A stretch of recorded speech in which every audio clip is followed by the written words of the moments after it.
response to their children's killings in Israel are working to end the occupation because they see it as the root cause of their children's killings.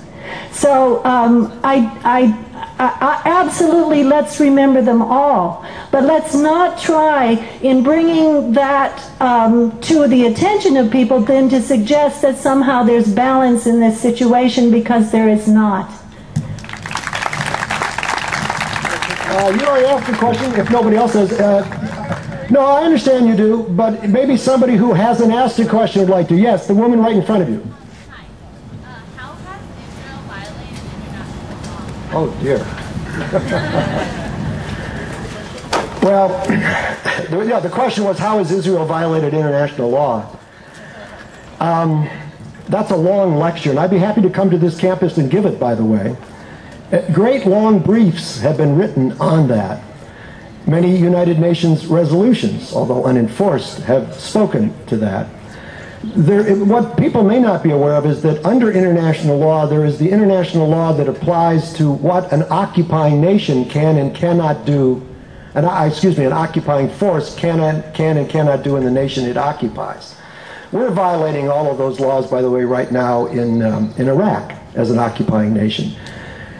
Nothing under international law presupposes the notion of 60 years of occupation, for starters. The whole notion of the international law occupation is that it's a short transitory period back to sovereignty again for the nation that's been occupied.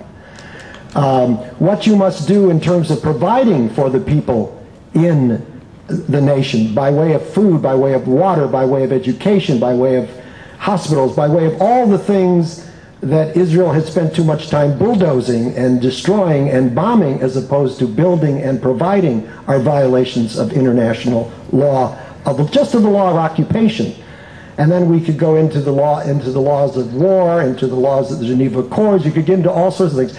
But because they're an occupying power, there is in particular a whole set of very well understood laws. And Israel doesn't, I've never heard any official of Israel, by the way, say those laws aren't on the books.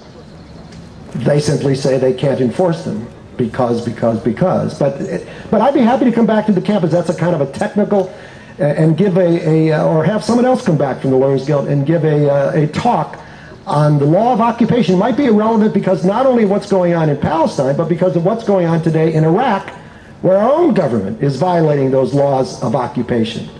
Yes.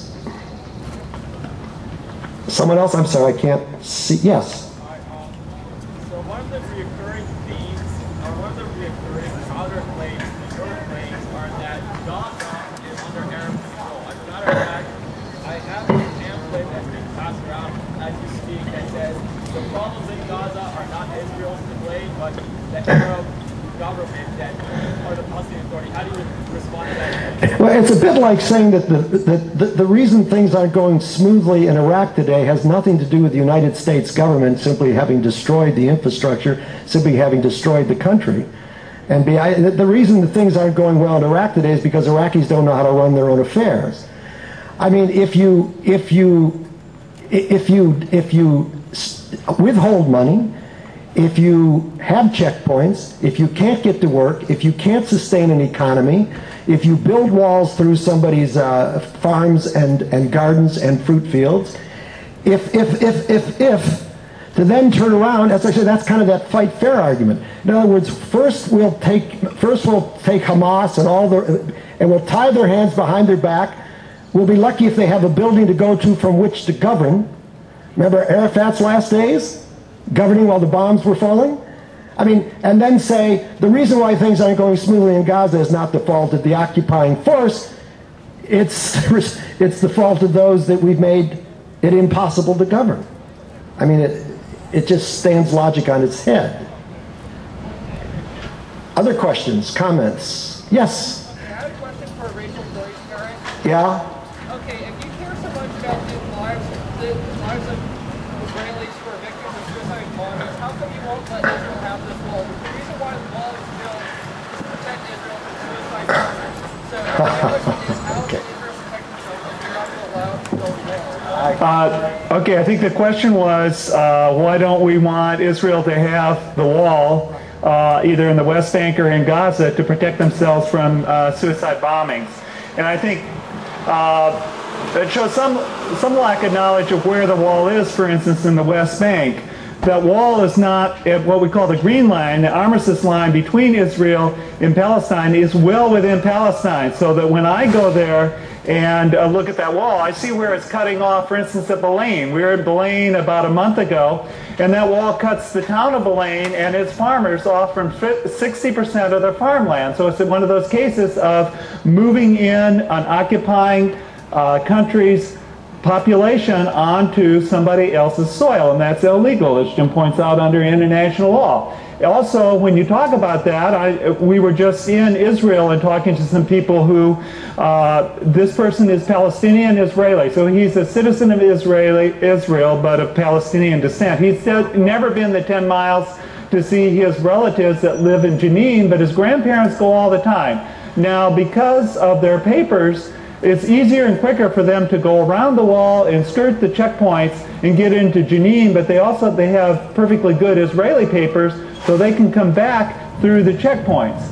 Well, okay, that wall makes it very difficult for somebody to get to their farmland because you can't travel and you don't have the papers if you get caught traveling to go clear around to your farmland that's on another side of a wall, 60, 70 miles. It doesn't make it impossible for somebody to come in and who really wants to get in and blow themselves up. So it's the wall, to me, particularly in the West Bank, is simply a means of usurping land, water, and other resources and separating a land from its people, confining the people in one place and a land in another. And it's not really about security. If it were in security, it'd be a very short wall right along the border with Israel, for which I would feel sad, but I think they might have a right to build it. Well, I would even have to disagree with that. I don't think they have the right to build anything on the occupied territories. Part of the answer to your question is, and this is how this whole discussion always becomes so bizarre. The occupation is illegal. Every settlement in occupied land is illegal. Every inch of the wall in occupied land is illegal. Stop occupying Palestine. Maybe you'll find the problem you're alluding to doesn't exist. As long as Israel is occupying, look, as long as we occupy Iraq, people will be sending missiles into the green zone. Build the highest wall you want.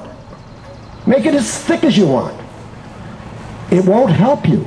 It won't allow the Israeli people to live in peace. Well, I know you do. Maybe somebody else does. If nobody else does, we'll listen to you. But if somebody else has another question, we'll take it, or a comment, we'll take it from them. You ask, by all means. Oh, no, okay, no, we're told no, okay. Anybody over here? Oh, not on the mic, not on the mic, I got you. Anybody else? Anybody else with a question or comment? Maybe somebody's got a thought as to what the solution is. Anybody got a thought as to what the solution is? Would like to suggest what they think the answer is to this seemingly intractable problem? What is the problem? I'm asking you.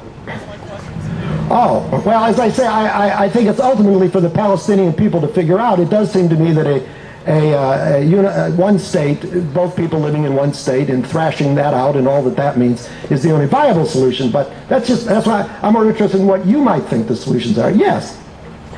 I think the way to present the catastrophe, Israel's 60 years of existence is a catastrophe. It's a catastrophe for the Palestinians. You're saying to end the occupation of 60 years of occupation, Israel, the United Nations, Israel was created by the United Nations in 1948, and the only people who rejected it and actively moved against it were the Palestinians.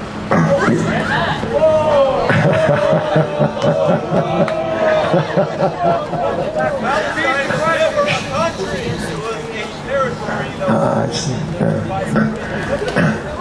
Jordan is Palestine. Look. Israel is a very small portion of it. Very small. All right, fair enough. Who else would like to comment?